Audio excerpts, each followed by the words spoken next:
No ano de 1982, a revista Time, que é famosa por todo ano celebrar em uma edição especial quem que foi a pessoa do ano, surpreendeu o mundo dando privilégio não para um ser humano, e sim para uma máquina, o computador. E isso pode parecer meio estranho para nós, que hoje já vivemos imersos no que nós chamamos de era da informação. Mas em 1982, o cenário era bem diferente. Tanto computadores quanto a própria computação ainda estavam na sua infância. Não era comum pessoas terem computadores pessoais em casa, ou em raras ocasiões no seu trabalho. Mas mesmo na sua infância, eles já permitiram feitos incríveis. Eles estavam a bordo da Apollo 11, que foi a primeira missão que levou seres humanos até a Lua e os trouxe de volta. E uma curiosidade interessante é que esse computador da Apollo 11 fez isso com apenas 4 KB de memória RAM e 32 KB de armazenamento. Um celular comum hoje em dia tem 2 milhões de vezes mais memória RAM e 31 milhões de vezes mais armazenamento. E você usa o seu celular não para ir para a Lua, e sim para ver memes.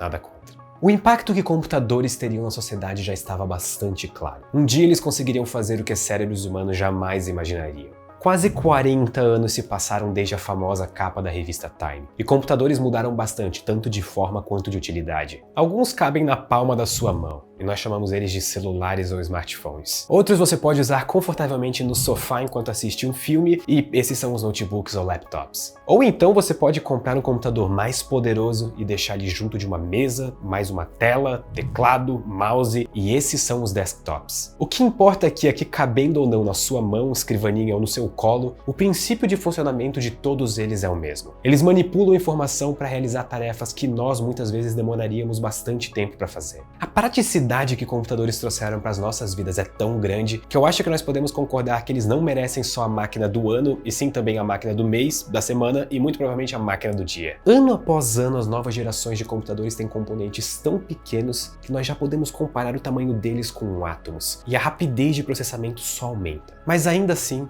existem cálculos e aplicações que nem o mais rápido dos computadores que você pode ter em casa é suficiente. E para esses cálculos, nós temos uma classe insana de poder computacional, os supercomputadores. Bem-vindos à nova série do Ciência Todo Dia, feita com patrocínio da Petrobras. Ao longo de 6 vídeos nós vamos discutir o futurismo, mas não do jeito que nós geralmente vemos, com promessas otimistas como carros voadores que só acabam frustrando a gente quando não se concretizam. A ideia aqui é estar no presente, com os olhos no futuro, mas com os pés no chão. É discutir o que de fato tem chance de virar realidade. Nós vamos olhar em cada vídeo uma área diferente e ver quais mudanças estão acontecendo nela e o que nós podemos esperar realisticamente no futuro de médio e longo prazo. E nada melhor do que começar isso falando de supercomputadores.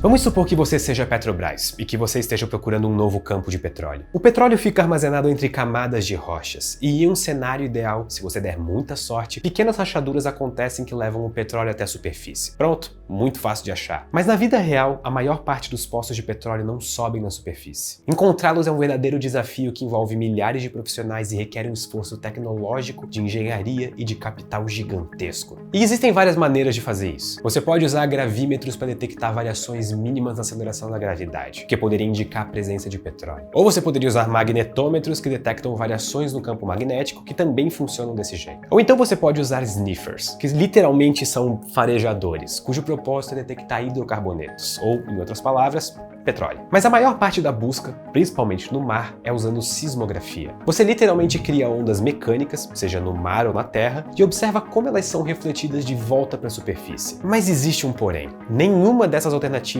é 100% certeira. A maneira que isso funciona no mundo real é que você faz essas análises usando um ou mais métodos em conjunto, e se no fim o seu time de engenheiros e cientistas acha que pode ter petróleo em algum lugar, você manda uma sonda perfurar e testar. Mesmo se você encontrar petróleo com uma sonda, você ainda tem o desafio de descobrir quanto, ou seja, se vale a pena perfurar aquele poço ou se só vai ser desperdício de dinheiro. E aqui entra o Dragão, que é o supercomputador da Petrobras. A capacidade de processamento dele equivale à soma de 4 milhões de smartphones ou 100 mil laptops modernos. E hoje, na data de gravação desse vídeo, ele é o 5º maior supercomputador do mundo corporativo. E os outros 4 também pertencem a empresas de petróleo. A própria Petrobras tem, além do Dragão, outros 4 supercomputadores. O Andrômeda, o Fênix, o Atlas e o Grifo, que por algum tempo, inclusive, foi o maior computador utilizado na indústria de petróleo do mundo. E existe uma razão bastante inteligente para os 5 maiores supercomputadores corporativos do mundo justamente pertencerem a empresas do ramo petrolífero. Vocês não acham que eu ia falar de prospecção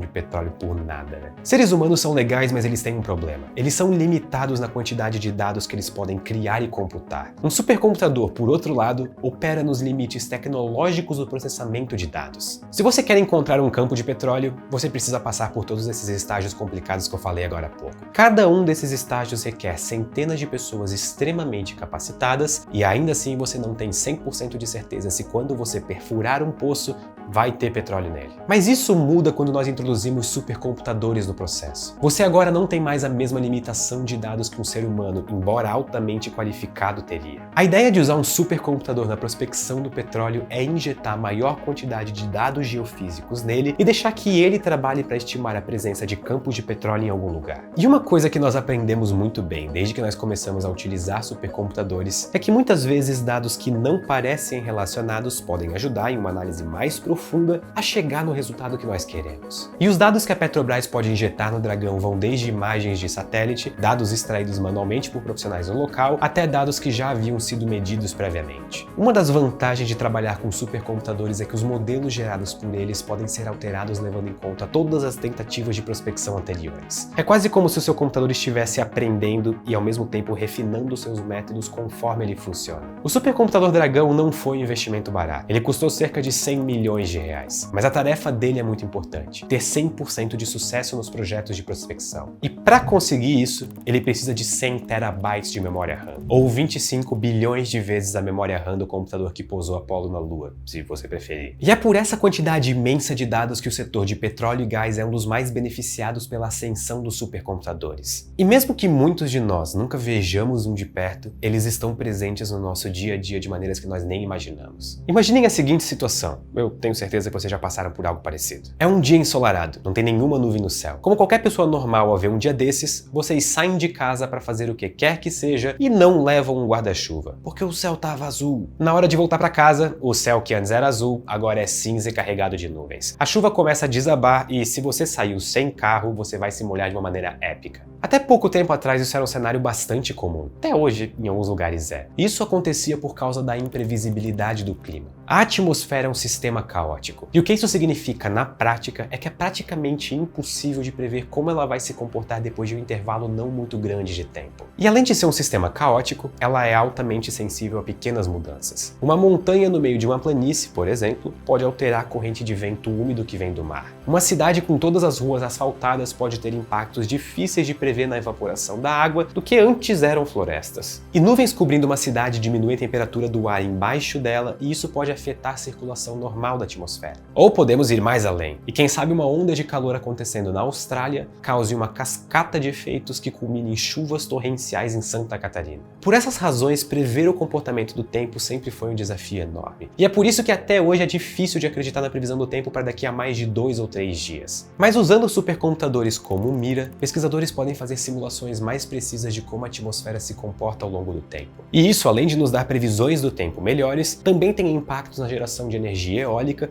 que depende do ar na atmosfera se movendo para funcionar. As previsões climáticas feitas por supercomputadores podem nos auxiliar tanto na geração de energia quanto na formulação de previsões melhores para nós usarmos no nosso dia a dia. Mas a área de atuação dos supercomputadores não se limita apenas à Terra. A cosmologia pode e está sofrendo uma revolução por conta deles. Um dos problemas de estudar o passado do universo é que nós não temos uma máquina do tempo para voltar e ver como ele era. Todos os nossos dados se baseiam em observações feitas no presente. E após o estudo do comportamento de galáxias e estrelas ao longo do tempo, nós podemos estimar como era o comportamento do universo, meio que voltando no tempo. Só que quanto maior for essa volta no tempo, melhores têm que ser os nossos dados para obtermos respostas confiáveis. Mas a qualidade dos nossos dados depende dos nossos instrumentos de observação, o que nos dá outra alternativa, a quantidade de dados. Um dos maiores estudos do comportamento do universo como um todo também foi feito usando Mira. A simulação buscou entender como a distribuição de massa do universo varia com o passar do tempo. Ou, em outras palavras, como a gravidade afeta a evolução de tudo que nós conhecemos. E se nós pararmos para pensar no que estamos fazendo com essas simulações, isso é simplesmente incrível. O tempo que passou nunca mais pode voltar. Isso é uma consequência da entropia do universo, que sempre aumenta. Só que com o auxílio de supercomputadores, nós podemos olhar para um universo que jamais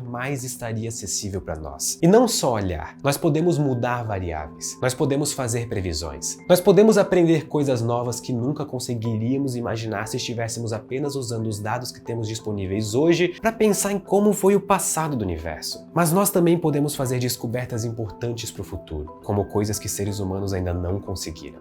E talvez o melhor exemplo disso seja o recente recorde de simulação de dobra de proteínas. Proteínas são extremamente importantes para os seres vivos. Elas são cadeias de aminoácidos, mas o que realmente importa aqui é que a forma com que uma proteína se dobra influencia demais a maneira como a proteína vai se comportar. Por anos e anos, diversos cientistas e pesquisadores tentaram prever como que essa dobra acontecia, dada uma cadeia de aminoácidos. Só que essa simulação, mesmo que feita com computadores extremamente rápidos e potentes, era simplesmente muito demorada e curta para conseguir nos dar uma ideia de como o processo inteiro funciona. E aqui entra o Anton, um supercomputador especialmente montado para estudar as mudanças na estrutura tridimensional de proteínas. Ele conseguiu modelar a maneira com que uma proteína se dobra ao longo de 1 milissegundo. E isso é 1 segundo dividido por 1000. E mesmo sendo um intervalo de tempo muito pequeno para os nossos padrões humanos, esse foi um novo recorde, porque as simulações anteriores não conseguiam 1 milésimo disso. E o mais interessante é que para conseguir isso, o supercomputador se baseia apenas em modelos físicos das forças envolvidas entre os átomos e as moléculas. Parem para pensar nisso. Isso é surpreendente. Apenas dando as condições iniciais e uma cadeia de aminoácidos, um supercomputador conseguiu prever e simular com exatidão a maneira com que uma proteína vai se dobrar na vida real. E isso tem aplicações importantes na busca de novos princípios ativos para medicamentos. Muito provavelmente nós teremos nas farmácias, em não muitos anos, tratamentos inovadores para incontáveis doenças que só foram encontrados com supercomputadores. Nós chegamos em um ponto em que diariamente nós temos novas aplicações de supercomputadores em áreas de pesquisa e desenvolvimento. A história da computação já é bastante impressionante